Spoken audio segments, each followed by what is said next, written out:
Hello, everyone, and welcome to Beginnings, the show that asks, where do creative people come from?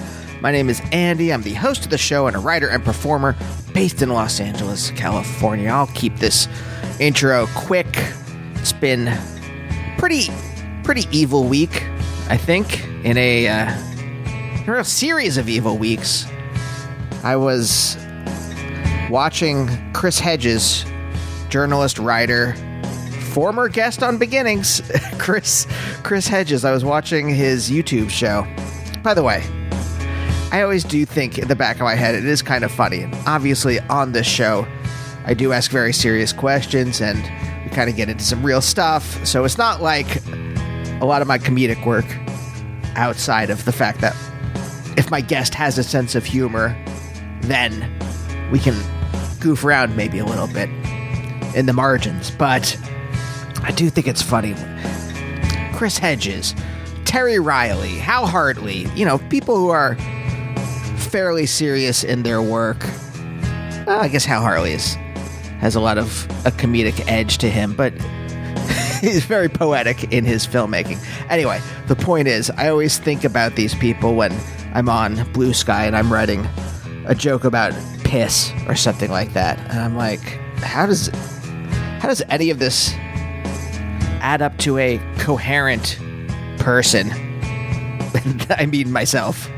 Anyway, I was watching Chris Hedges, and of course he's talking about America's descent into fascism, and he brings up Vasily Grossman's book, Life and Fate, and there's just a wonderful quote. He read a very long quote that I think I'm ordering the book. It sounds pretty incredible, but just this one quote in there. Human history is not the battle of good struggling to overcome evil. It is a battle fought by a great evil struggling to crush a small kernel of human kindness. And I have a feeling I will be thinking about this quote a lot in the coming years. But maybe we should stay present for once. Maybe I should try to just be in the moment, because this is a really great talk. Today's episode is Julia Kugel. If you don't know who Julia is, I'm going to read you her bio right now. Originally from Belarus, musician Julia Kugel and her family immigrated to Atlanta, Georgia when she was a child. In 2006, she formed the Coathangers along with Meredith Franco and Stephanie Luke. In the last 19 years, they've released over a dozen albums, EPs, and singles, mostly on Suicide Squeeze Records. In addition to the Coathangers, Julia records with her husband as Soft Palms and on her own both as White Woods and Julia. The latest Julia album, Sugaring a Strawberry, just came out at the start of September, and folks, it is wonderful. I like this album a lot, so I asked Julia if she wanted to be on the show, not knowing anything about her background. Her family lived in Belarus when it was still part of the Soviet bloc. They came here as refugees just before the Soviet Union fell. So we talk all about that and coming to America and the differences between the Soviet Union and the neoliberal era here in America as it kicks into high gear in the 80s into the 90s. Clinton supercharging everything with bullshit like NAFTA. I mean, I don't get into this stuff in the interview.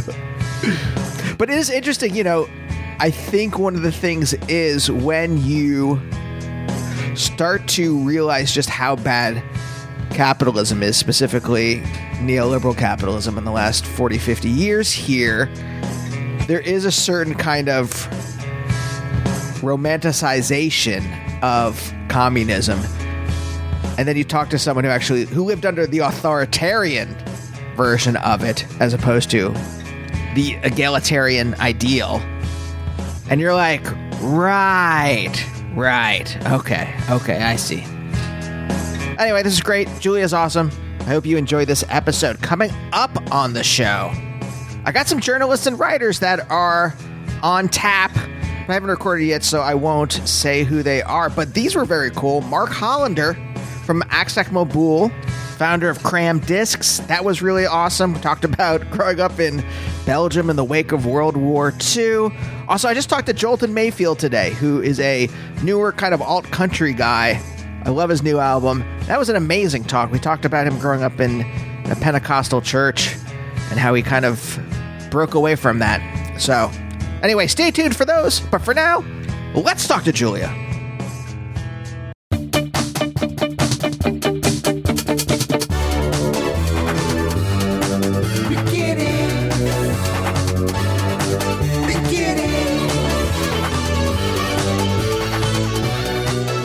The most I think you can ask of someone these days is to show up. Well, I appreciate that. You know what? There's a theme going on right now is that the bar is low. It is. Well, this is the thing. So before we start recording, you were saying like that you're at this point where you're just like, you are thankful for like the basic things in life. Yes. Right. And I'm curious that requires, and I think you mentioned this again off mic, but like you mentioned the word control. And what that makes me think of is that you are able to kind of cede. You don't have control issues. You're able to cede to the universe, hey, let's just see what happens. Whereas I'm still trying, and even though I've been in therapy for over a decade now, I'm still holding on to existence with very, what would you even call this? It looks like I'm strangling something, but I'm not. Grasping. Thank you so much. With this like grasping desperation of like, no, I still can exert some kind of control even over like the basic, like the backyard there. No matter what we do, there are always going to be squirrels that leave fleas. The fleas get on the dog, which you can see Mabel back there. Hey, doggy. Sleeping. Yeah. It's irreducible. I can't do anything about it. And I've had to start to like, all right, we're just gonna have to like pick fleas off the dog.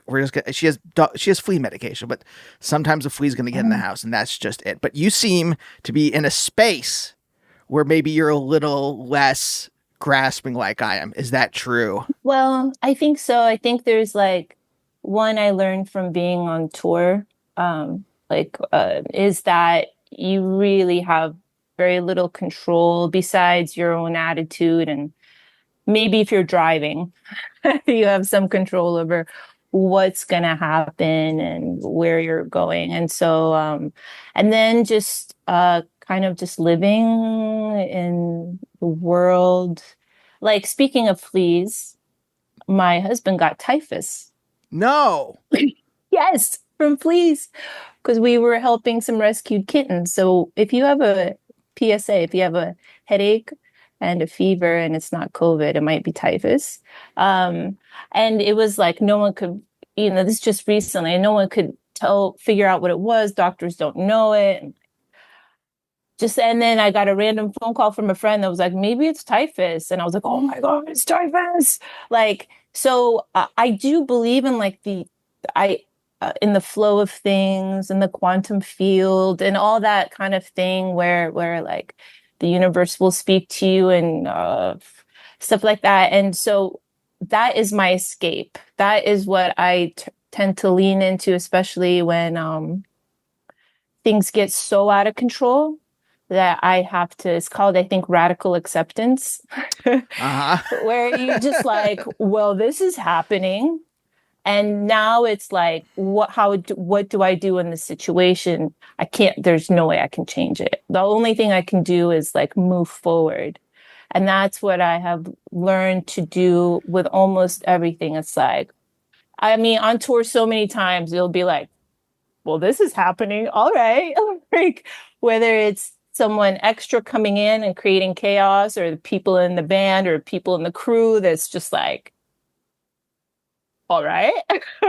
And so like that's kind of how I've been rolling with. Doesn't mean I don't freak out, but it just means that like everything's about how to move forward past the point. I want to continue on this, but I don't want to leave the typhus thing alone. Is that curable? Is he okay? Oh, like what is happening? It just takes antibiotics. But like the problem is if it's not diagnosed, which is, it's like a medieval disease. Yeah. They just sent us home like after he got a CAT scan and all this stuff. They couldn't figure it out. They thought maybe he was having an aneurysm, like all this stuff.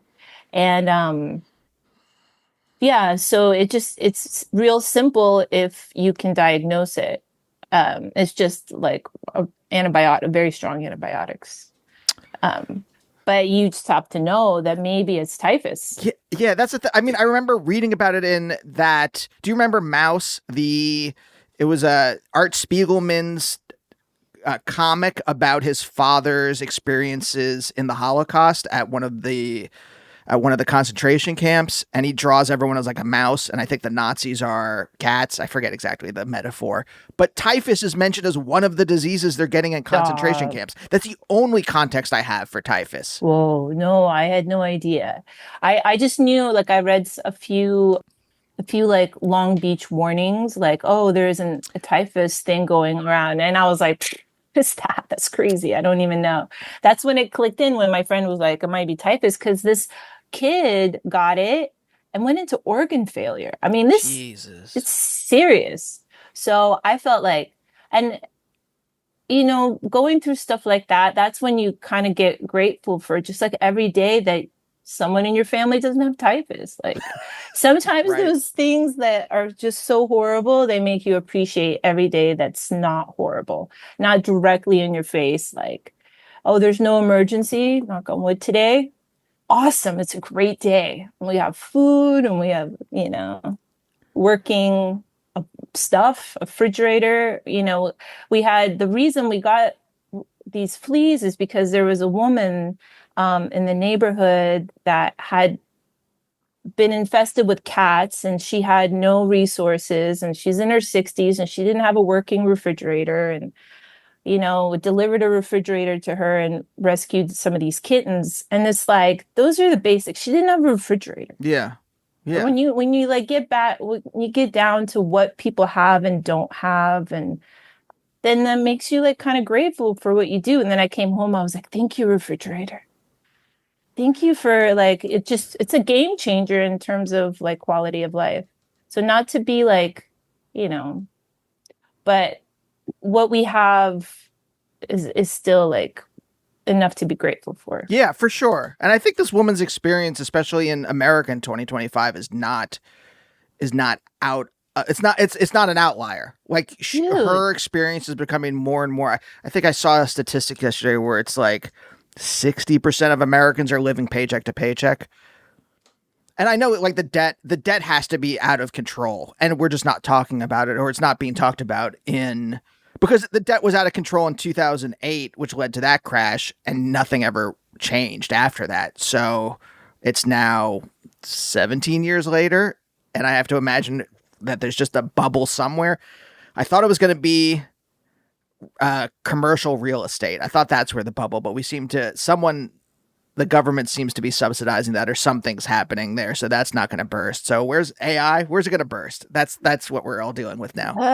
Yeah, I think, what can we do about that? It's another, control. Is like with AI coming in, the only thing that it makes me want to do, and I think this is a Camus quote, but just be as free as I possibly can, live as free in my mind as much as I can and make music with flaws, make things that AI won't be able to copy. Yeah, AI for knows how sure. to make auto-tune perfect music, but it doesn't know yet how to make mistakes. Yeah, which is I think the heart. I don't mean this really, but like maybe I do. The heart of a creative act is the flaw in it, or just the thing that happens once, maybe by accident, in the Yeah. thing that then catches your attention. Whether it's a song, I don't know. There was like, there's some Matthew Sweet song on 100%. I don't know if you know that album at all, but like I forget what the song is. I was listening to it the other day, and there was just one thing that happens in the song. It happens once, it never happens again, and it's just stuck in my head for the Yeah. last week. That one little thing, and it could have been just like someone fucked up, or someone just like, we'll just do it one. We don't need it a second time. We don't need it the rest of the song. Whatever it is. Yeah, I mean that's the thing. It's like the talking in the beginning of a Mm-hmm. song or at the end of a song, like in the recorded where it's like not a live album, but it's studio banter. I mean those all the things that are special, all the little. I always love that. That's what I am attracted to, and yeah. So I want to do more of that. I want to not try to, I think we went through a period in like music.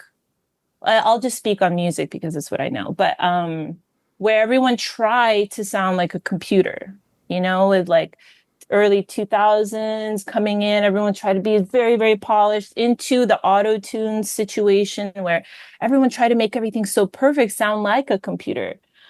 And now the computer is sounding like it kind of fed itself. So I think why we're seeing like a lot of this punk rock resurgence, kind of hardcore, and I'm not really sure about the recording portion of it, but I know like the live portion of it is because it's so raw and unpredictable. And I'm a big fan of people not playing shows that sound like they're records. Right. Like I'm a big fan of seeing something different live rather than hearing the record live with the exact backtracks and the exact like thing in the same spot, because there's something about being alive. Like the computer can't be alive yet, but it can't, like that thing where you're seeing someone showing you what kind of day they had.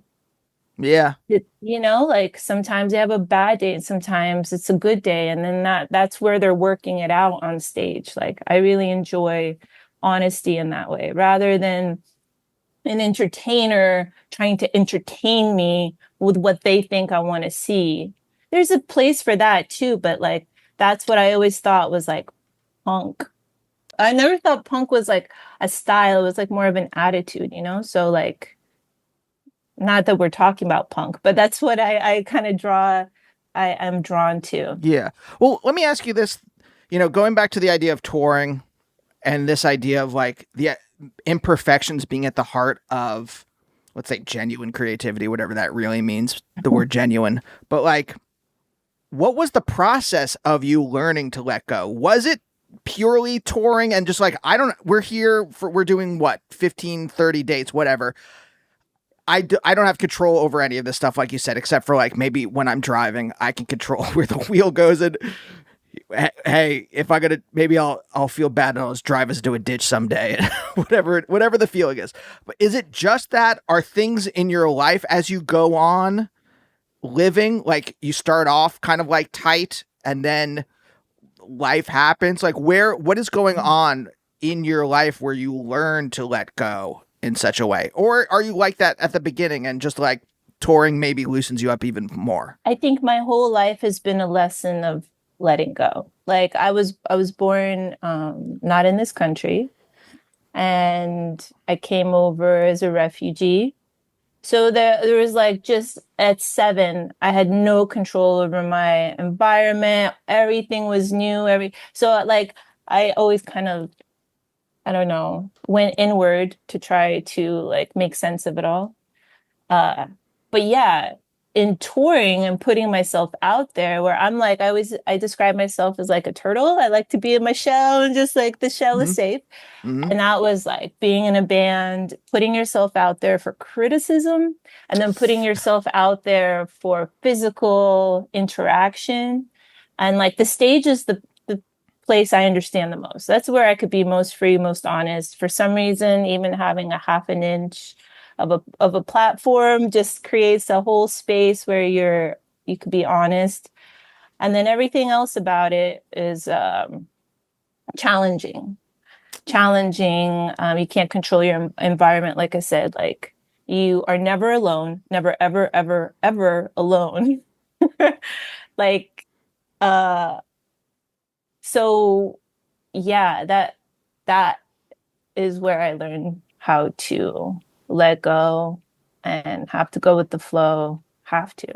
I mean, otherwise you're just gonna go insane. Okay, I want to get back to some of the stuff, but the thing that jumped out to me emotionally was you saying how you like to be like a turtle, right? Yeah. Yet you're doing an art. You are making art that is not necessarily meant to perform, but that part of it is performing. You could be just like, I make albums and I don't tour and I don't perform live. You could be like that, but you're not.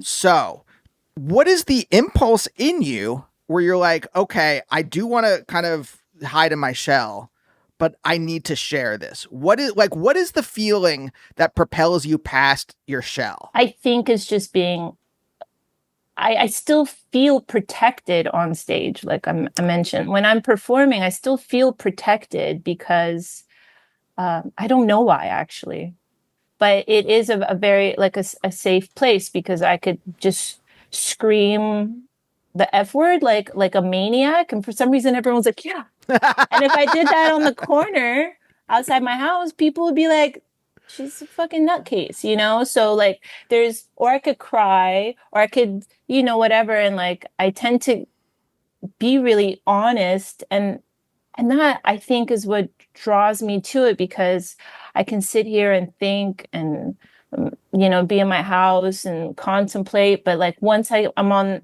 a stage or have a microphone or even just I have people's attention, then I can let them know what I really think. And then we're having like this interaction where either like it or don't like it, but it's like this exchange.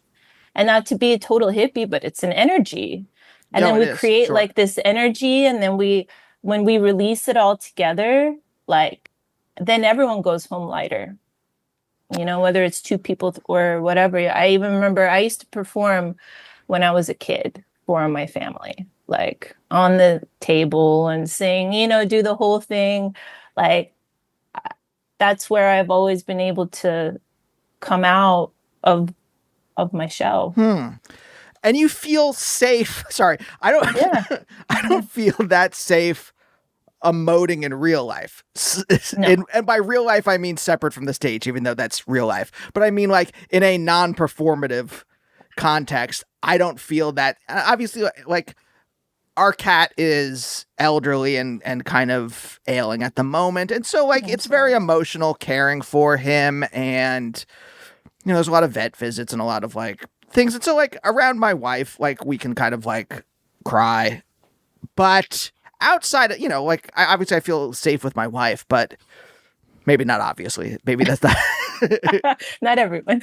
Not everyone, yeah. Yeah. But like in normal life, it feels, I don't know, it's like a risk to emote, to it's like was this person going to judge me for this feeling?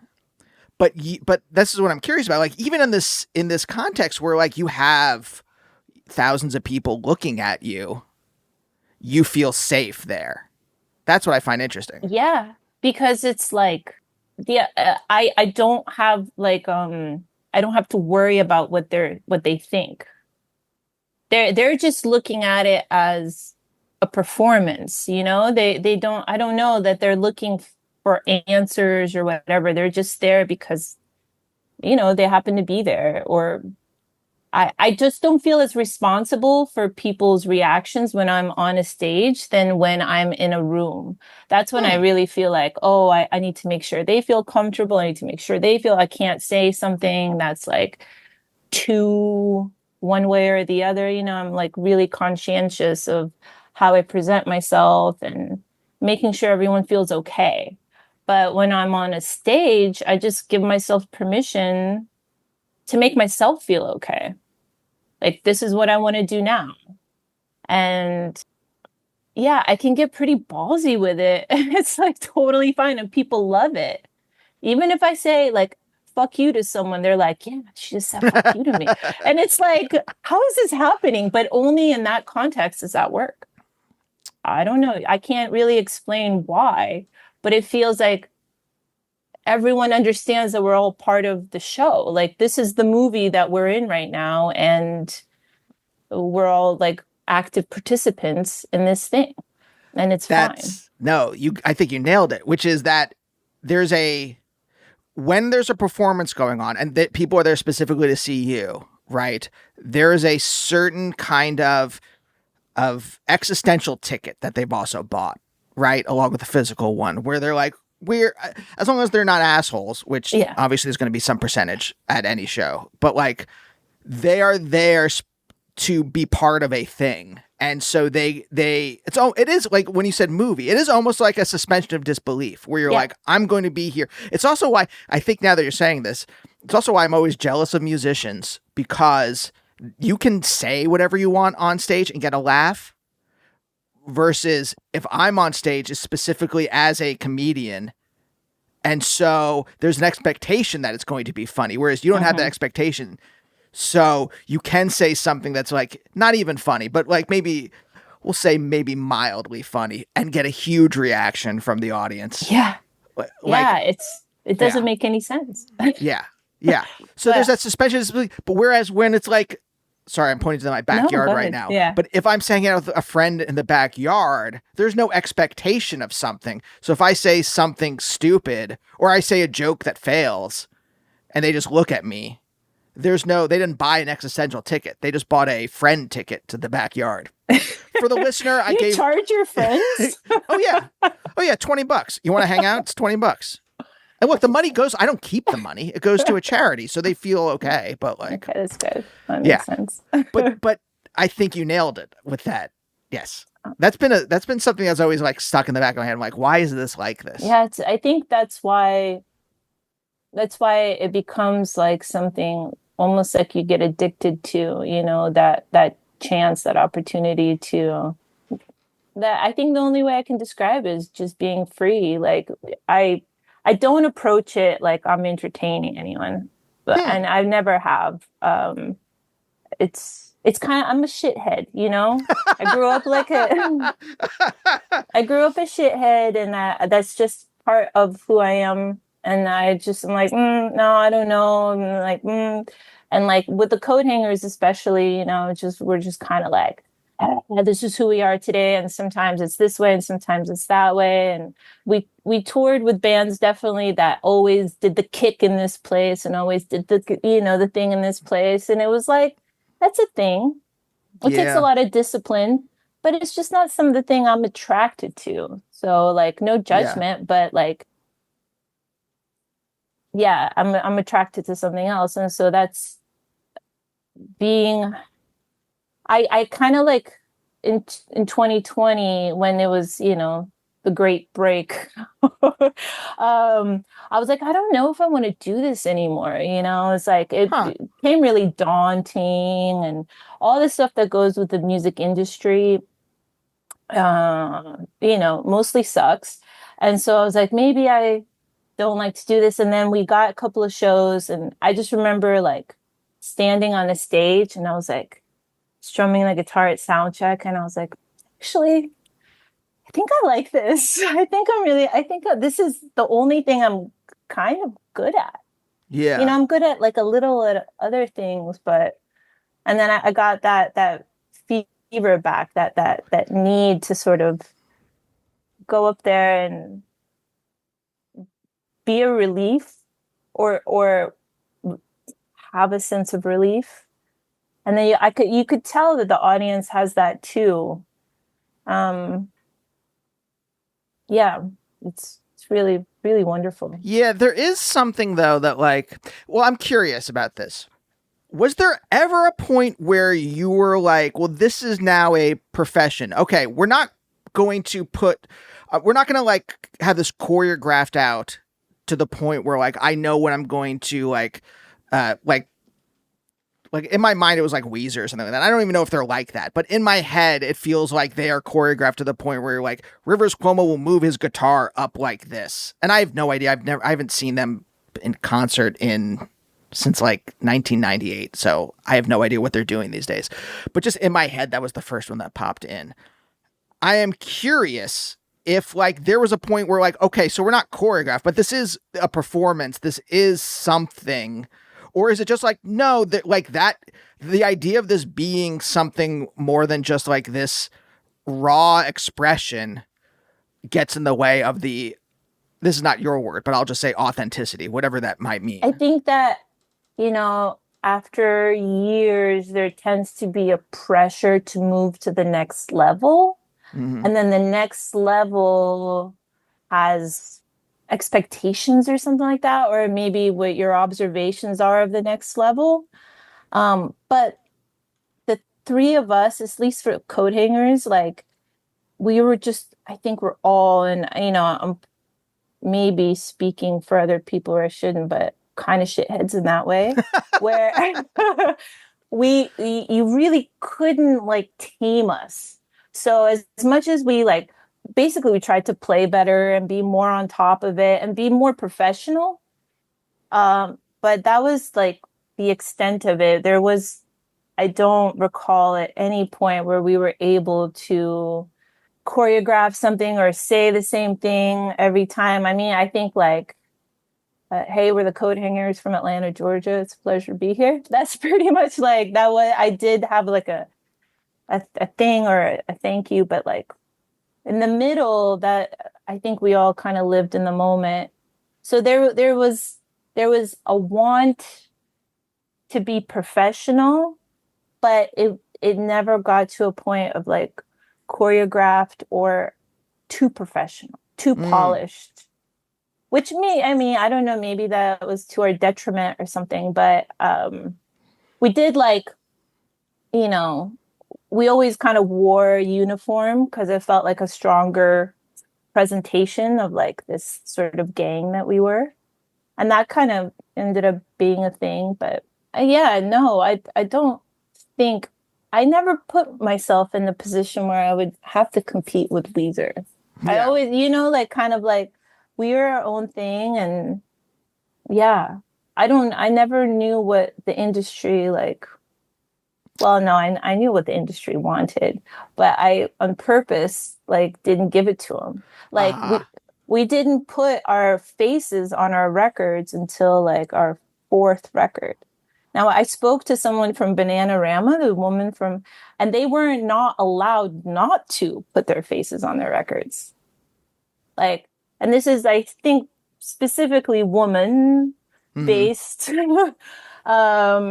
rules, but like, that's what the industry would have responded to is more photos of us on the records, where we didn't do that. We didn't play that sort of game. And maybe, it took a while for people to catch on. But that's what I find interesting is that at first it sounded like you were saying, when you said like we were shitheads or are shitheads, that it was a natural kind of, well, there's just a limit to this. There's a limit because of who we are. We're never going to really choreograph. We're never going to do the thing that they want. Not because we've made a choice, but because it's just against who we are as people. And like, it would be too difficult to change our own personalities. But yet you also said that, no, we made a choice. And I'm curious, like what I'm always curious about on the show are those existential moments where you do make a choice, where it isn't just, well, we kind of like, it just flowed out of who we are as people. There was a point where we had to say no to something. And I'm curious what that was. Yeah, it was that. I mean, I just remembered this the other day. We had meetings with people that wanted to be our managers that had specific views of how we would dress, how we would stand on stage. It was all like the outside. They weren't really interested in maybe like changing our music, which probably we could have used some help with. I mean, like maybe we could have, but it was more image based and how we could use our image to change. And we specifically said, no, thank you. No, thank you to that. No, thank you to putting our faces on everything. Like, so I think that's the shithead. It was like, oh, what are we supposed to do? No, we're going to do the opposite. But it was specifically saying it wasn't that, was that distasteful to have to manage it? Like, I know that there are certain things that I bump up against in the entertainment industry that I'm like, well, that's psychotic and that's too far. But there are certain things where I'm like, my wife is a stand-up and an actor. So like she has a stylist, and one time she had a red carpet thing where like I went along to the fitting and the stylist picked out a jacket for me. And I was like, oh, this is okay. This is nice. Like that seems like okay to me because it doesn't, and maybe it's different because like what I mostly do is write. So it doesn't interfere. Do you know what I'm saying? Like, it's just like a fun little like play dress up thing on the side. Whereas for you, it would have like altered how you perform in a certain way. But like, does this make sense what I'm aiming at? Yeah. I think that for some reason, and I think we know the reason, but because we were all female, it was a political statement from the very beginning. Everything we did was a political statement for some reason. How we dressed. Like one time we had a review of one of our shows, and it was a male reviewer, and he described what we were wearing. Just as like the intro to the review. One of them was wearing shorts and one of them was wearing a skirt. And it was like, and so from the very beginning, from our first interview, from any first attention we got, we were put in a position of being political. Even though we were singing about like getting drunk and, you know, all the things that our male counterparts were singing about. And so then everything was. So what we wore, how we presented ourselves on stage, how we behaved in the green room, how we did interviews. I mean, I was expected to know a lot, which I minored in women's studies. So it's like, okay, but like people would ask me, you know, ask us about bell hooks and what our views were on. Yes, from the get-go. And it's like, no, I don't know if I was ever asked what kind of guitar I play or if I use any pedals or, you know, like standard questions.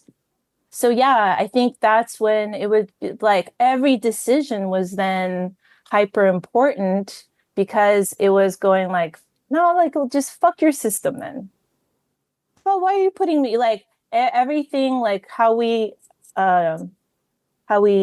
navigated the whole thing was a political, and it was like very high pressure, and I felt like I was personally, and I don't know that, you know, the other members felt this way, but I felt like, okay, well, I'm on the spot now, and I need to make sure I come through for womankind, as fucking insane as that sounds. Like I wanted to be an example of how to do it different or how to say fuck you, or that's why the stage was so important to us, because then we could be everything we wanted to be and not have to, you know, necessarily sing about puppies and ponies and my boyfriend.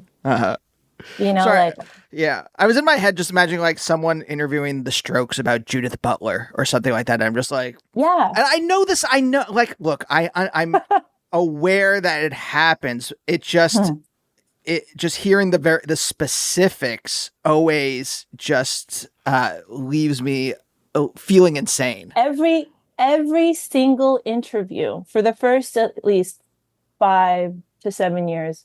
What's it like being a woman in a band? Sure. I mean, yeah, of course. What's it like being a woman in comedy? That's What's it like being a woman in the world? It's like, well, it's not all it's cracked up to be, you know?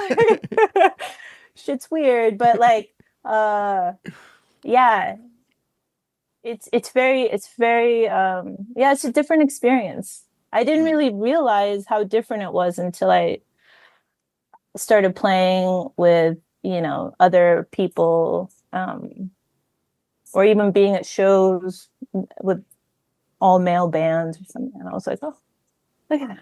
They're not asking you who claimed you. People are be like, seriously be like, oh, you can't be back here. Like, are you with the band? It's like, yes, I'm in the band. I mean, this isn't like, it sounds like it was from the 70s, but this is like 2000s, you know? No. 2007 to, and then it's like after the show they would be like, oh, that was a really great show, because they'd be scared because it'd be like so like fucking yelling fuck you, you know, they knew it was it was at them. So yeah. And not, I mean, it's just it sometimes, and none of them, because I see this all the time around me, none of the people think they're doing anything wrong. They are, and they would say to themselves, but I'm good. I'm being good. I'm a good person. And they never think about any of the structures that they're just kind of like floating in, where that would make them say something like, are you shouldn't be back here. Are you with Yeah. the band? Who claims you? Like, Well, do the very basic due diligence of see who's on the bill, and maybe yeah. get acquainted with what they look like. I found it that it made me angry for a while, but then I found it as an opportunity to teach people. Like I had someone, this is a classic, come up to me and say, you know, when I first met you, I just thought you were some chick, but like your band's really good. And you know, you made me want to like not judge people. And I was like infuriated. I was like, bro, I can't believe it. I said, you know, something you should like journal and not really say out loud. That's something you want to, but I'm proud of you. I didn't be, look at you growing and stuff. But like, It's kind of you. look what I'm dealing with. Look at you. Get the fuck out of my face. On the inside. Well, you got to, because the thing is about people is if you like degrade them, it doesn't help them grow. Yeah. I mean, that's true. It doesn't. It actually reinforces a lot of negative stuff. And yeah. I you know, it's been a journey of like what the long game is. And the long game is to change people's perceptions and perspectives. And if I could do that, then I'm helping the team. I'm like I think about the team a lot. I mean, you know, most of the songs that I've written have like shut up, shut the fuck up, get the fuck out of my face. So I express all those things in music, you know. There's a lot of shut ups because like there's so much information coming at you, but in the moment it's like, yeah, okay, let's go with this. We're gonna take this ride. Okay, look, I want to get back to this, but I want to, because I have more questions, but I so from earlier I want to pick up a thread where you said at 7 you came over to the U.S. Did you go right to Atlanta? Yes. As a refugee? Yeah. Belarus, right? What, I mean, I guess, like, what happened after the fall of the Soviet Union? It was right before the fall. So, what happened where you were able to get, why did you flee? Like, give me the entire story, please. Because we were able to. So, like, everyone was trying to get out, and we were able to through, like, family heritage. So like then we were able to leave, and then the fall came, and then they just locked down all the borders. So we were like really lucky to come to the States, and my aunt was here. So that's who sent us our invitation. You have to invite you, and like, yeah, I know we lived in Italy and in Austria, and like waiting because you have to wait for them to accept you, and it was over Christmas. So we left in 89, got here in 90. And it was a trip. It was like insane. So like in Belarus, you know, everything was much more humble. Okay. Everything was humble. We had like cereal, like one box. It was just this. And then I remember our first night we went to like, my aunt took us to Kmart. I'd never seen so much stuff in my life, so many bright lights. Like I remember the cereal aisle. It was just like insanity, like what America was like, so bright, full of color. And that, you know, changed everything. I always felt like I was trying to figure out what America was. I was an outsider. I think a lot, you know, that's maybe a common thing with people that have immigrated to the States. I don't know, but like to try to figure out like, what do they do? How do they live? What do they do? What's acceptable here? What's not? So I was always an observer looking at how I was supposed to act. And that kind of shaped, I think. Yeah. I mean, you're pretty young. Right at 7. So I'm kind of curious how much of the well, I guess Soviet mindset. Soviet. I don't know how you would describe it, but like how much of the Soviet mindset was in your head in terms of like was because the thing to me, especially as a critic of American empire, that I think of is that when I think of like when you said Kmart, there was all this stuff in my head. I'm just like, yeah, that's all we get, which is you get 80 different types of Doritos and then political repression otherwise. But I mean, I understand that there's that is a privileged point of view to have coming from someone born in the United States. So I am curious, like, what were the good and bad Mhm. parts of like the Soviet mindset, and then what were the good and bad parts of like of seeing, Reagan and Bush era America for the first time. The positives of the Soviet mindset was that everyone was equal, everyone was a worker. So men and women were engineers, they were doctors. There wasn't as much separation because everyone mattered to the system. And so, as a default, men and women did the same thing. Education was really valued. Everyone was, you didn't choose what you got to study. Like my mom was an engineer because she tested a certain way and they said, okay, you're going to engineering school. So the choice was gone, but Hmm. the schooling was good, high level.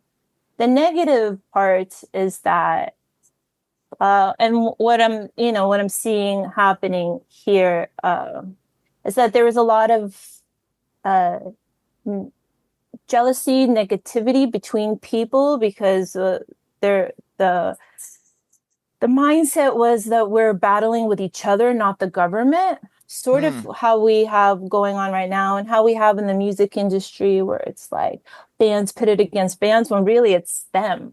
Right. Like it's like, and a lot of people telling on each other, Yeah. a lot of people distrusting, speaking in low voices. A lot of it won't work out. So like that is a very Soviet mindset of like, don't even try, it won't work out. And then Hmm. when I came to America and I only went to Disneyland like, 7 years ago. I was like, my Soviet was so confused because everyone here learns, oh, your dreams can come true. Reach for the stars. Anything can happen. That is not a Soviet mindset. Soviet mindset is don't even try, Huh. follow the rules. And if you get a toilet, you're lucky. Like people stood in line for toilet paper, the classic stuff, Yeah. like when I was there. So everything was very like, don't try.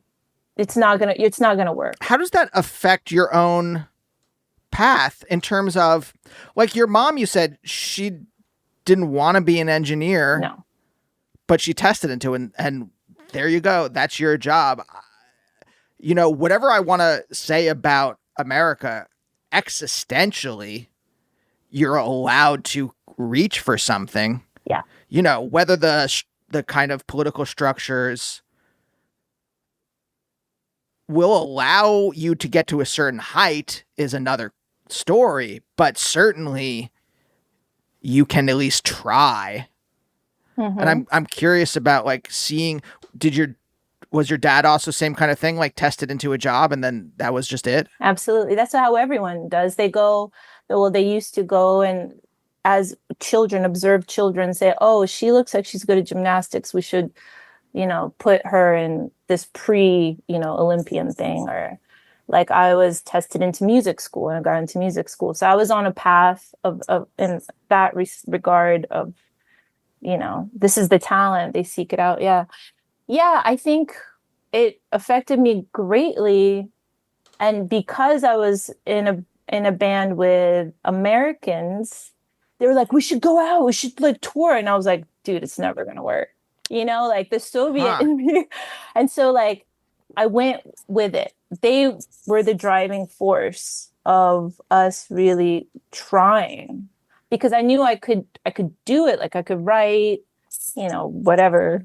I could try to write, I could try to play, but like the dream of actually attaining this thing was like way off the spectrum for me. So yeah, it was I think a testament to my bandmates, um, to just like really dream. I had a much more rooted. I was going to go to college. I was going to do the thing. Well, I did go to college. I couldn't really start the band until I finished. I got my degree, so that I I knew that I did the thing I was supposed to do in order, it was the Soviet in me. Like, you have Yeah. to do the thing. Did your parents have things that they wanted to do and that they had to kind of push down in order to just, what did your dad do? My dad was an industrial engineer. Okay, so two engineers. Two engineers. My mom was a mechanical engineer. Um, yes, they had things they wanted to do, but mm, sometimes a lack of choice feels comforting too. And you like, to people, this is what you do, and this is like, it's kind of like, eliminates the choices. I think that's what the Soviet mentality was. It's like, eliminate the choices and everything's way more clear. Like, it gets so confusing when you have too many cereals. Like, I can't comment on whether that's. I think choice is good. I think freedom is good. I really enjoy that. But, it might be a perception. It might not be an actual true choice. It's just the Well, illusion of I choice. mean, it just depends on who you are as a person. I think, especially here in America, there are a lot of people who are just like, just tell me what I have to do. Just tell me the thing that I need to do to have a quote unquote happy life, and I'll just do that Yeah. thing. And I won't make any decisions. What, I'm supposed to have kids? Great. Do I want kids? No, but I'm going to have kids. Like that kind of like, and there's a lot of people here. I don't know what the percentages are, but I certainly run into a lot of people who are like, just give me the script. I'll read from the script. I'll have a nice life. That's all I want. Yeah. So for some people, yeah, sure. I think there's a lot of people, and this is why I asked the question, which was, did you grow up seeing, at least these first 7 years, seeing regret or seeing your parents have to kind of subsume their own desires underneath like what was expected of them? Or were they just like, yeah, you know what? Sure, I want to be a veterinarian, but I'm an engineer, so, and it's fine. I'm providing for my family. It's okay. Yeah. I think it was I think a lot of people drink in Russia and the Soviet Union. Mm, There was a lot of coping. mm, So I you see. tell me, like, whether happiness isn't something that you were supposed to strive for. You're supposed to just strive for everything being okay. Like, my grandmother had lived, she had survived the Nazi occupation. So she had German soldiers staying at her house when she was a child. Like, she saw people executed. She like she had to she had no shoes. She had to pee on her feet so they wouldn't freeze. Like, my my grandfather, same thing. His father was arrested on a charge of plotting to blow up a bridge that never existed, and died in jail under Stalin. These are different circumstances.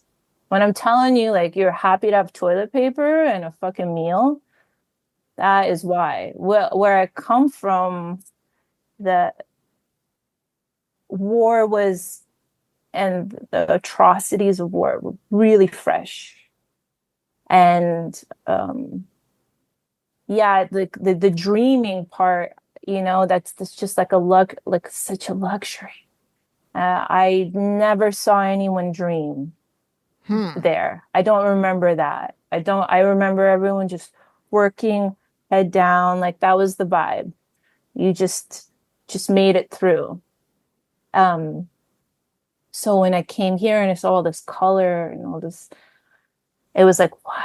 Like, I think that's a very important, very crucial piece of growing up is to see that there are possibilities Yeah. bigger. The world is bigger than that. Because, yeah, I thought maybe I would just be an engineer and, I don't know if this question makes sense or if it's answerable, but how did you learn to dream then?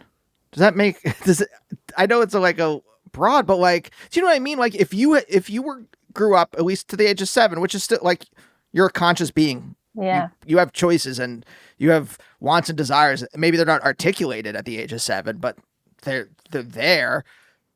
And you just think, I just want everything to be okay. You grow Yeah. up with this kind of mentality and I'm going to do the thing I'm supposed to do. And then you come to a place where there is choice. How do you learn to accept that choice? Or how do you learn to choose or think of possibilities? How do you develop a creative mind that allows you to imagine possibilities? I don't know. I think probably television and movies. My mom was voracious in watching because, like, that was illegal in the Soviet world. Like, records were illegal, movies were illegal, everything. So when we came here, we watched everything. She rented everything. We consumed everything. And funny that my first song I ever wrote, it was like middle school, like seventh grade or something. It was called I Am a Dreamer. Yes, I am a dreamer. I dream all I can. I dream about love and the brotherhood of man. Like, I was such an idealist that I think I was like looking at it like, um, maybe that's what I wanted. I wanted to be like the Americans. I wanted to, and like, it's a funny example too. Like in American movies, everything always worked out. In Russian movies, everyone dies. They're like that's classic. If you ever watch a Russian movie, everyone dies, and the dog dies, like the fucking kid dies. Nothing works out. And in American movies, everyone's like, and they win in the end. And and I remember sitting there and like crying. I loved the endings of movies when everything worked out, and I think that was the first step to reprogramming my brain. I just realized this just saying this in this podcast. So I'd never thought about it, but I think I was like, oh, you can win. Things can work out. Crazy. So where do you start on your own path to be like, well, I could do this? I know you said you like, well, I went to college because I thought I had to at least get a degree. Yeah. Right. At what point do you start to think that like, oh, I can actually win. I can do the thing I want to do. It could work out. I think when we got approached to put out our first 7-inch. Yeah. And I was like, that's it. We made it. That's it. I just was like a physical representation. Oh my God. And then like funny because David from Suicide Squeeze, he emailed us and was like, I would love to put out a record.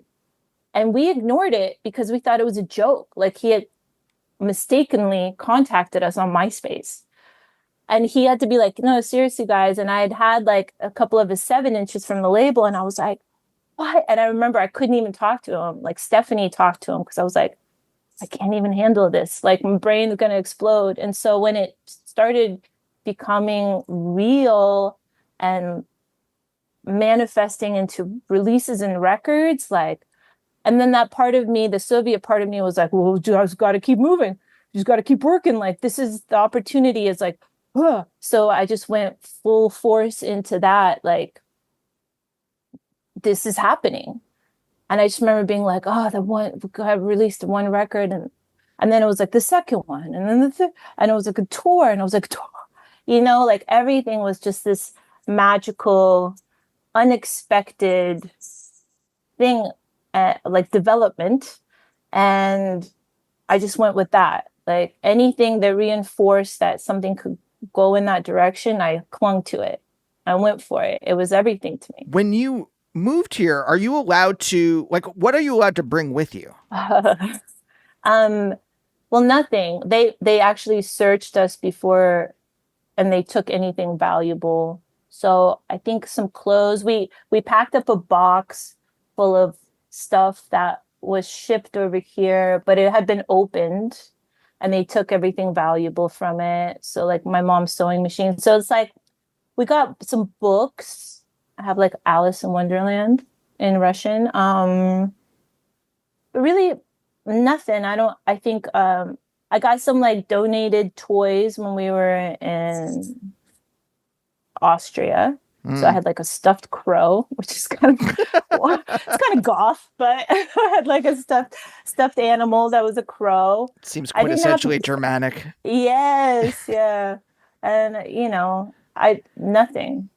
I don't remember having anything from like my childhood, but like I didn't have that much either when we were there. I'm just wondering practically that, do your parents get jobs as engineers here? No, my mom, because the degrees didn't translate or whatever. So my mom was a seamstress, and my dad ended up doing some. He built warehouses for Purdue and stuff. He was in construction. I'm just asking this because the standard immigrant story is that you come over and you get a job doing something that's not creative. Like the creative stuff is for like 2 generations beyond. Even me, let's see, your grandparents, parents, even I was expected to do like doctor, lawyer stuff. Mm-hmm. And they were very disappointed when... Yeah, the pressure is high. And I'm curious about what pressures, if any, were on you, or was it because you came from such a repressive context that you were given more, like, no, do whatever you want here. We finally have choice. I think in some ways, like, my mom was, she was really into music. And so I think in some ways for her, it was cool to see me doing the thing that maybe she wanted to do or was interested in. And she thought it was cool. And because I got a degree, she felt like, oh, she can always fall back on that, even though it's in psychology, which is like, wow, that's not nothing. Mine was I was a philosophy, so like, okay. There's very very little I can outside of teaching. Yes, so yeah, I think they were oddly like very supportive. All of our parents were very very cool with it, just because it was so different, and maybe because I never really talked to my mom concretely about it, but perhaps it's because she didn't have a choice.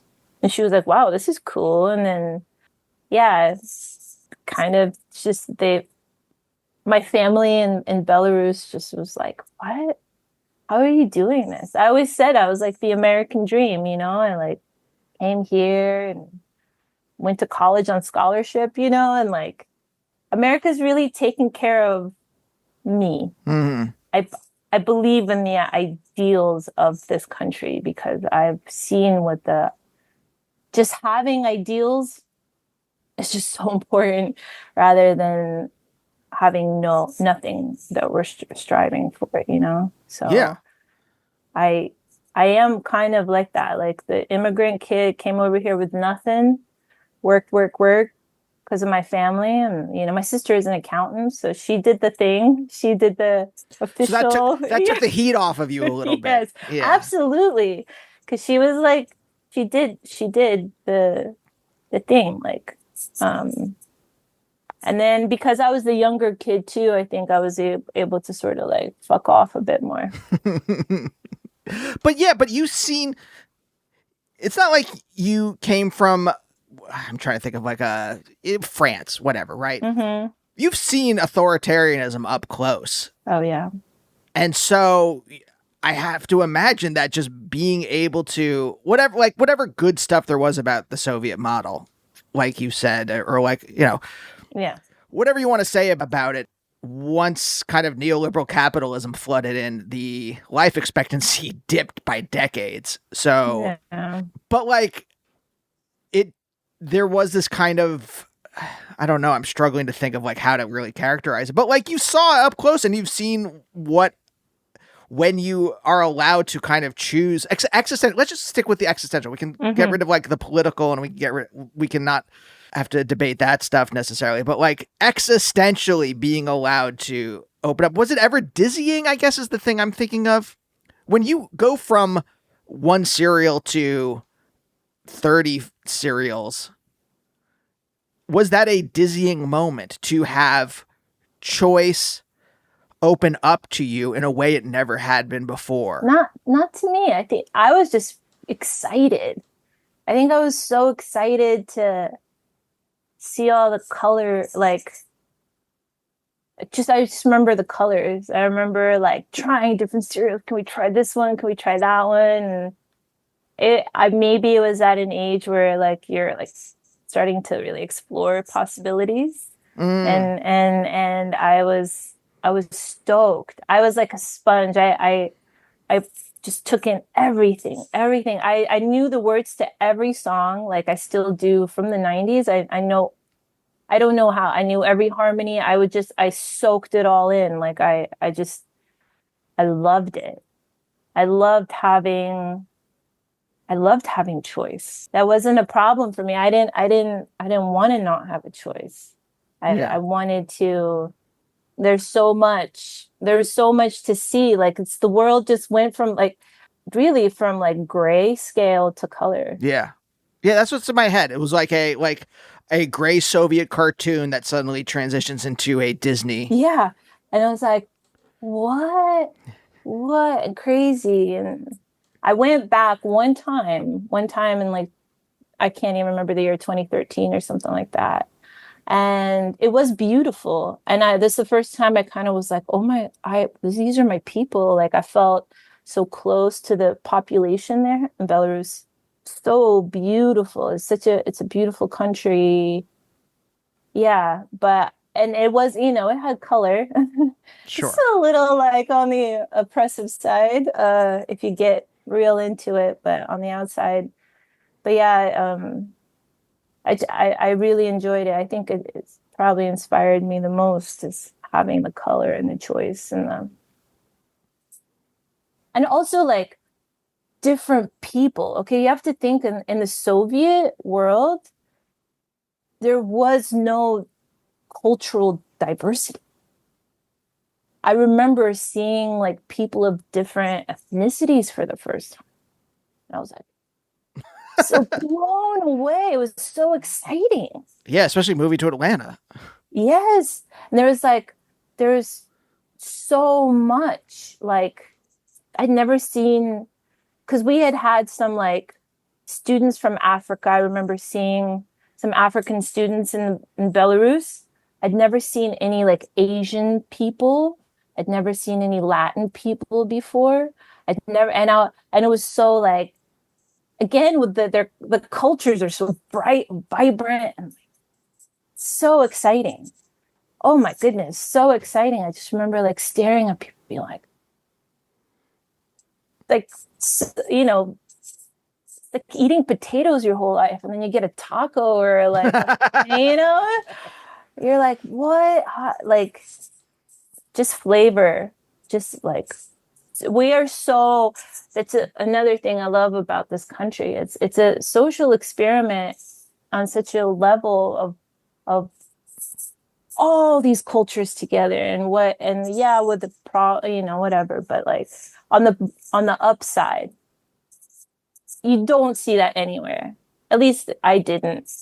And I was like, wow, and this and that and this and this and all these different ways of being. And it was really, really exciting. Julia, thank you so much for joining me today. Yeah, thank you. An absolute delight. That's fun. And we'll see you next time. Bye. Bye, oh, bye, oh, bye, oh, bye, oh, bye, oh, bye, oh, bye, oh, bye, oh, bye, oh, bye.